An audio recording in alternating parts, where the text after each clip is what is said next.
अयोध्या में रामलला का भव्य मंदिर और करोड़ों श्रद्धालुओं की आस्था का केंद्र अयोध्या, जहां राम मंदिर में चढ़ावे की रकम में कथित गड़बड़ी से हड़कंप मचा हुआ है।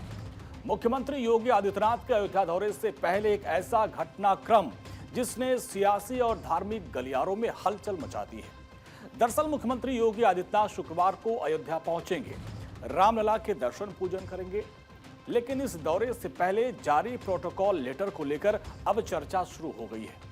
दरअसल श्री राम जन्मभूमि तीर्थ क्षेत्र ट्रस्ट के महासचिव चंपत राय से अनुरोध किया गया है कि वो कार्यक्रम से दूरी बना के रखें और अपनी जगह किसी अन्य प्रतिनिधि को भेजें।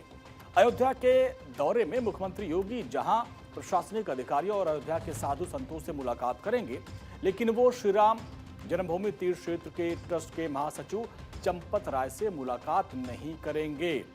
राम मंदिर निर्माण के शुरू होने के बाद ये पहला मौका होगा जब मुख्यमंत्री योगी आदित्यनाथ श्री राम जन्मभूमि तीर्थ क्षेत्र के महासचिव ट्रस्ट के हैं चंपत राय, उनसे मुलाकात नहीं करेंगे। बताया जा रहा है कि राम मंदिर में कथित गड़बड़ी को लेकर अब तक 2 करोड़ रुपए कैश बरामद हो चुका है। एसआईटी लगातार छापेमारी कर रही है।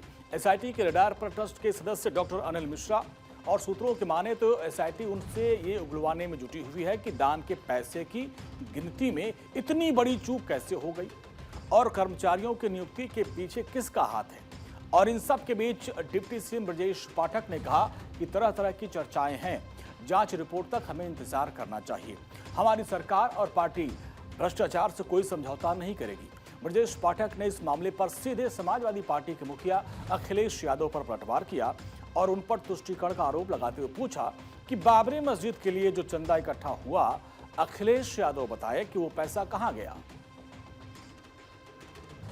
देखिए, आपको पता है एसआईटी जांच चल रही है, एसआईटी का गठन हो चुका है और ट्रस्ट के लोग बहुत ही जिम्मेदार और गंभीर हैं और इसमें एसआईटी की रिपोर्ट के बाद कार्रवाई होगी। लेकिन मेरा सवाल विपक्षी दल खासकर समाजवादी पार्टी के मुखिया से है। बाबरी मस्जिद को बनाने के लिए जो चंदा एकत्र हुआ था, आपको पता है हुआ था कि नहीं? याद है आपको? वो पैसा कहाँ गया? पूछ लीजिए। उस पर सवाल नहीं उठाएंगे। सनातन संस्कृत पर इस प्रकार की बयानबाजी करके केवल तुष्टीकरण की पॉलिटिक्स कर रहे हैं। अब इस मामले में एक और दावा सामने आया है। धर्म सेना के संस्थापक संतोष दुबे का आरोप है कि 1989 में देश विदेश में पूजित होकर अयोध्या आई सोने, चांदी, हीरे, माणिक्य और अष्टधातु की लगभग 1250 शिलाएं अब दिखाई नहीं दे रही हैं। उन्होंने दावा किया कि इन शिलाओं की देखरेख की जिम्मेदारी भी ट्रस्ट प्रबंधन के पास थी। हालांकि इस दावे की स्वतंत्र पुष्टि अभी नहीं हो पाई है।